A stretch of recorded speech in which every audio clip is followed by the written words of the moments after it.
జరుగుతుంది అసలు ఈ లాఠీ చార్జ్ ఎట్లా? అసలు మేము చాలా ప్రశాంతంగా మా స్టూడెంట్స్ యూనియన్ అందరం మార్చ్ చేసుకోవడానికి ఉంటూపోయాం. బార్కేడ్లు వేసి మా మీద లాఠీ చార్జ్ చేశారు. అమ్మాయిలని కూడా చూడకుండా అమ్మాయిల మీద కూడా లాఠీ చార్జ్ చేశారండి. మీకు ఏ హక్కు ఉందని లాఠీ చార్జ్ చేయడానికి అడుగుతాం. మేము స్టూడెంట్స్ ఇక్కడ, మేము మా యూనివర్సిటీ స్టూడెంట్స్, మేము ఇక్కడ మా యూనివర్సిటీ వాళ్ళు చదువుకోవడానికి వచ్చాం. మాకు మా భూములు కావాలని అడుగుతున్నాం. దాని మీద కూడా మేమేదో దొంగల్లాగా ఏదో క్రైమ్స్ చేసినట్టు మా మీద లాఠీ చార్జ్ చేసేంత హక్కు మీకు ఎవరు ఇచ్చారని ఈరోజు అడుగుతున్నాం. మా భూములు మాకు వెనక్కి కావాలి. ఆ భూములు మేము కావు అని కూడా కొన్ని వార్తలు వస్తున్నాయి. రేవంత్ రెడ్డి స్వయంగా ఆయన కూడా అసెంబ్లీలో కూడా మాట్లాడారు. ఆయన ఏం మాట్లాడుతున్నారో మాకు అర్థం అవ్వట్లేదు సార్. ఫస్ట్ ఆఫ్ ఆల్ ఇక్కడ జింకలు లేవంటున్నారు, నెమలు లేవంటున్నారు. మేము రోజు చూసేది ఏంటో మాకైతే తెలియట్లేదు. మేమైతే వాటిని జింకలు నెమలని అనుకుంటున్నాం. ఆయనకి ఏమైనా డౌట్ ఉంటే ఆయన మీడియా పోలీసులు అందరూ కలిపి రండి, చూడండి మొత్తం ఎక్కడ జింకలు కనబడతాయి మీకే తెలుస్తుంది. చెరువులు లేవంటున్నారు, మష్రూమ్స్ లాగా లేవంటున్నారు. ఏంటండి ఏం డెవలప్మెంట్ మీరు చేద్దాం అనుకుంటున్నారు? నాకు అర్థం కావట్లేదు. 400 ఎకరాల ఫారెస్ట్ ని మొత్తం తీసేసి మీరు ఏం డెవలప్ చేద్దాం అనుకుంటున్నారు? ఇంత పొల్యూషన్ ఉండగా ఈ 400 మన లంగ్స్ ఇక్కడ ఉంది మొత్తం సిటీ అంతటికి. అలాంటి 400 ఏకర్స్ మీరు డిస్ట్రాయ్ చేద్దాం అనుకుంటున్నారు. మీరు ఎలా అనుకుంటున్నారు నాకు అర్థం అవట్లేదు. స్టూడెంట్స్ యూనియన్ మేము ఉన్నాము, మేమైతే యుద్ధం అయితే ఆపం. ఈ డెసిషన్ హాల్ట్ చేసేవారు. రేవంత్ రెడ్డి ఒక మొండు పట్టి లోపలి జేసీబీలు కూడా పంపిస్తున్నాం. రాత్రి లాంగ్ వీకెండ్ చూసుకొని ఉగాది ఇది అన్నగానే యూనివర్సిటీ స్టూడెంట్స్ అందరూ ఇంటికి వెళ్ళిపోతారు, వీకెండ్కి వెళ్ళిపోతారు. అంటే మిగిలిన స్టూడెంట్స్ అందరూ ఏం అడగరు అనుకుంటున్నారు, ఏమనుకుంటారు? రాత్రి బుల్డోజర్లు తెచ్చి మొత్తం అంతా క్లీన్ చేయించేసి ఏం చేద్దాం అనుకుంటున్నారు? అసలు నాకైతే అర్థం అవ్వట్లేదు. మాకు దీనికైతే ఆన్సర్ కావాలి. మా భూములు మాకు వెనక్కి కావాలి. ఈ డెసిషన్ హాల్ట్ చేయాలి.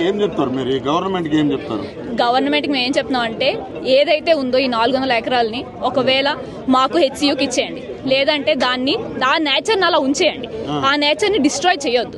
ఏదైనా వైల్డ్ శాంక్చురీ గానో లేకపోతే ఏదైనా నేషనల్ పార్క్ గానో దాన్ని ఉంచండి. హెచ్సియుకి ఏదైతే ఉందో మాకు కంప్లీట్ బౌండరీ కావాలి. ఇలాంటి ఎంక్రోచ్మెంట్స్ చాలా జరుగుతున్నాయి. ఇప్పటికే చాలా ఎంక్రోచ్మెంట్స్ ఉన్నాయి దీంట్లో. సో మాకు కంప్లీట్ బౌండరీ ఇప్పుడు ఏదైతే ఉందో మాకు చాలా ఎమర్జెన్సీగా ఉంది. అక్కడ లాఠీ చార్జ్ చేస్తున్నారు, ఆడపిల్లని కూడా చూడట్లేదు, నచ్చినట్టు ప్రవర్తిస్తున్నారు పోలీసులు. మాకు లోపల మీడియా కూడా లేదు, ఎవరు లేరు అక్కడ అట్లీస్ట్ కవరేజ్ చేయడానికి కూడా. మేము ఎవరికి చెప్పుకోవాలి? మేము స్టూడెంట్స్ అండి, మేము పొలిటీషియన్ బ్యాక్గ్రౌండ్ లేదు, మాకేం లేదు. మేము చాలా నార్మల్ సాధారణ స్టూడెంట్స్. మాకు ఆన్సర్ కావాలి. మాకు ఏదైతే ఉందో ఫస్ట్ ఈ డెసిషన్ అయితే హాల్ట్ చేయాలి. ఇప్పుడు ఆ జింకలు నెమలు ఆల్రెడీ సగం పోయాయి. ఇంకా మిగిలితే ఇంకేం ఉండదు. మన ఇండియాలోనే ప్రెస్టీజియస్ యూనివర్సిటీ మన యూనివర్సిటీ ఆఫ్ హైదరాబాద్ అనేది. ఇన్ని ఎకరాల యూనివర్సిటీ ఉందని కూడా జనాలు చాలా ఆశ్చర్యపోతున్నారు. అలాంటి దీన్ని కూడా మొత్తం తీసి ఏం డెవలప్ చేద్దాం అనుకుంటున్నారు నాకు అర్థం అవ్వట్లేదు. అంటే డెవలప్ ని వేరే రాజకీయ శక్తులు అడ్డుకుంటున్నాయి తప్ప ఈ స్టూడెంట్స్ ఎలాంటి ఇబ్బంది లేదు. ఇది కేవలం వాళ్ళు రాజకీయ ఇష్యూ అనుకుంటున్నారండి. చాలా పొలిటిసైజ్ చేస్తారు ఈ మ్యాటర్ ని.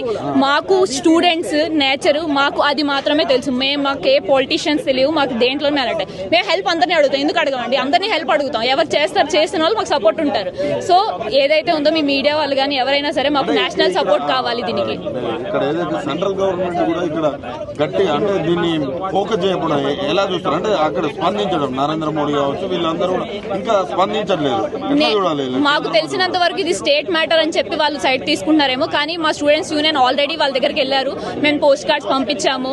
ఆల్రెడీ వాళ్ళ దగ్గరికి వెళ్ళారు, కొంతమంది రిప్రజెంటేషన్స్ ఇచ్చారు. సో వాళ్ళ డెసిషన్ కోసం వెయిట్ చేస్తున్నాం మేము. యాజ్ ఆఫ్ నౌ మాకు ఈ డెసిషన్ అయితే హాల్ట్ చేయాలి. ఏవైతే బుల్డోజర్లు వచ్చాయో అంటే ఈ యుద్ధం అయితే ఆగదండి. వాళ్ళు ఈ బుల్డోజర్లు అన్ని వెనక్కి తీసుకెళ్లాలి. అంతవరకు అయితే మేమైతే యుద్ధాన్ని ఆపాం. ఇక్కడ యూనియన్ ఉన్నాం, మేము ఉంటాం. థ్యాంక్స్ అండి.